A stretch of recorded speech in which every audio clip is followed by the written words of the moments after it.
Hello everyone, words of the day. आज हम 10 new word सीखेंगे जो स्पोकन इंग्लिश के लिए मोस्ट इम्पोर्टेंट हैं। भाई अगर आपकी वॉकिब अच्छी होगी तो आप अच्छे से इंग्लिश बोल सकेंगे। तो देखिए पहला वर्ड है बार्क।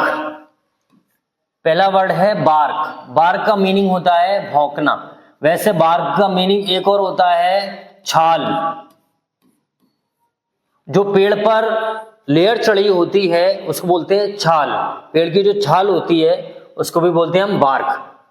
तो यहां बार्क का मीनिंग है भौंकना और इसकी सेकंड फॉर्म होती है बार्क्ड। कुत्ते अक्सर रात में भौंकते हैं। The dogs often bark at night. The dogs often, अक्सर, often का मीनिंग होता है अक्सर, bark भौंकते हैं at night, रात को। क्लियर? तो bark का मीनिंग क्या है? bark का मीनिंग है भौंकना और पेड़ की छाल। नेक्स्ट वर्ड है betray। बिट्रे का मीनिंग होता है धोखा देना। वैसे धोखे देने को एक और बोलते हैं हम, धोखा देने को चीट भी बोलते हैं और धोखा देने को डिसीव भी बोलते हैं। तो ये वर्ड यूज कर सकते हैं हम धोखा देने के लिए। एक तो बिट्रे धोखा देना, चीट या फिर डिसीव। तो यहां बिट्रे का मीनिंग है धोखा देना। मैंने तुम्हें धोखा नहीं दिया। तो I didn't betray you। मैंने तुम्हें धोखा नहीं दिया। I didn't betray you। यहां कह सकते हैं हम I didn't cheat you, I didn't deceive you। Clear? तो ये did not की कॉन्ट्रैक्शन फॉर्म है। इसको did not को शॉर्ट फॉर्म में लिखते हैं didn't। नेक्स्ट वर्ड है बिटर। बिटर का मीनिंग होता है कड़वा। कोई चीज कड़वी होती है तो उसका मीनिंग होता है बिटर यानी कड़वा। करेले का स्वाद कड़वा होता है। द बिटर गॉड यानी करेले को बोलते हैं द बिटर गॉड। टेस्टेज बिटर यानी करेले का स्वाद जो होता है वो कैसा होता है? वो कड़वा होता है। तो बिटर का मीनिंग क्या हुआ? कड़वा। जैसे हम कह सकते हैं ये सब्जी जो है कड़वी है।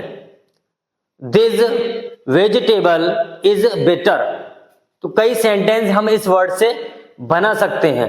जैसे कह सकते हैं ये दवा कड़वी है। This medicine is bitter. Clear? तो इस वर्ड का यूज आप 5 सेंटेंसेस में कीजिए, बनाइए, तो ये वर्ड जो आपको याद हो जाएगा। नेक्स्ट वर्ड है बोदर। बोदर का मीनिंग होता है परेशान करना। ठीक है, एक वर्ड और होता है इसके लिए, परेशान करने के लिए यूज कर सकते हैं हम ट्रबल। ट्रबल का मीनिंग भी होता है परेशान करना। बोदर, मैं आपको परेशान बिल्कुल नहीं करना चाहता। I don't want to bother you at all. I don't want you to bother you all. मैं तुम्हें बिल्कुल भी परेशान नहीं करना चाहता।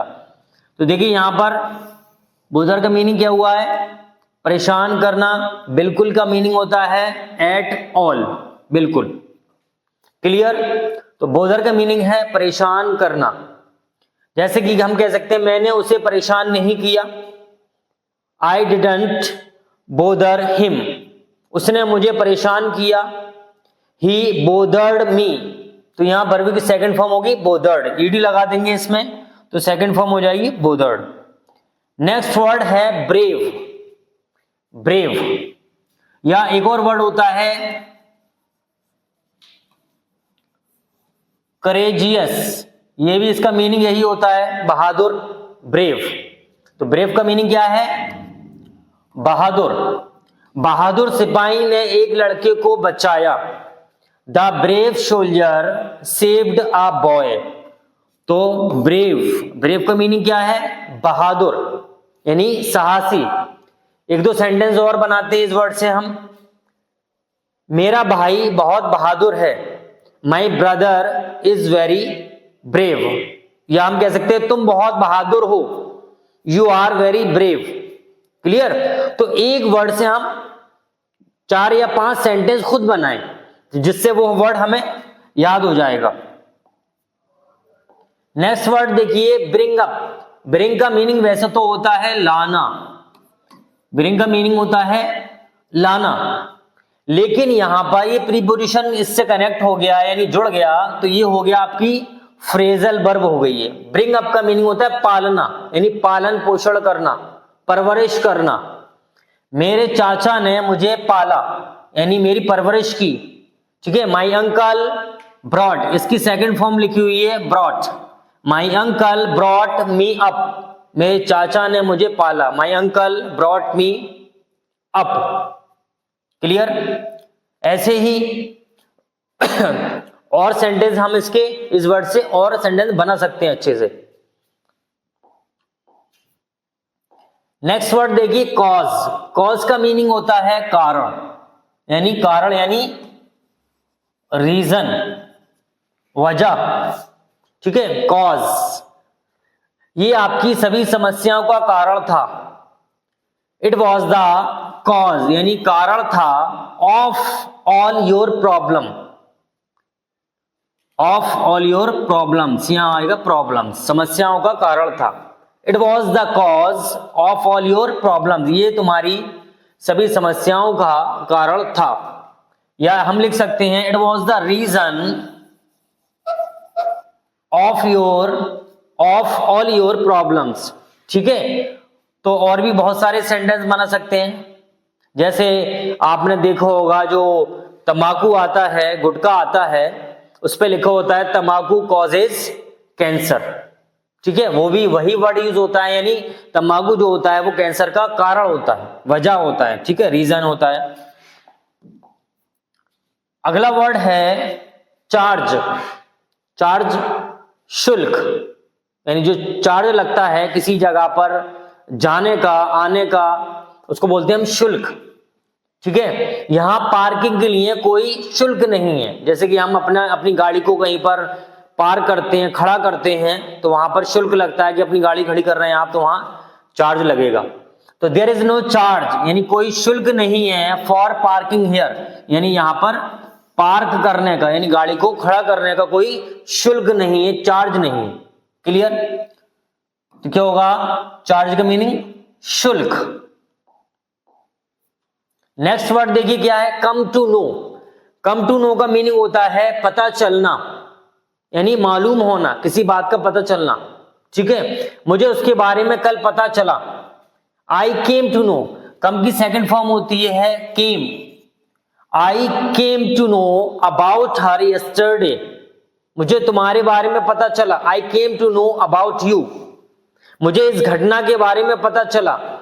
आई came to know about this incident, या मुझे इस दुर्घटना के बारे में पता चला। I came to know about this accident. Clear? तो ऐसे हम एक वर्ड का यूज कई सेंटेंसेस बनाकर कर सकते हैं। इससे क्या होगा, हमारे इंग्लिश में फ्लुएंसी आएगी और ये जो मीनिंग है ये हमें याद हो जाएंगे। तो कम टू नो यानी पता चलना। नेक्स्ट वर्ड देखिए, नेक्स्ट वर्ड है कंपेयर। कंपेयर का मीनिंग होता है तुलना करना, किसी से तुलना करना। अपने बच्चों की तुलना दूसरों के साथ ना करें। Don't compare your children with others.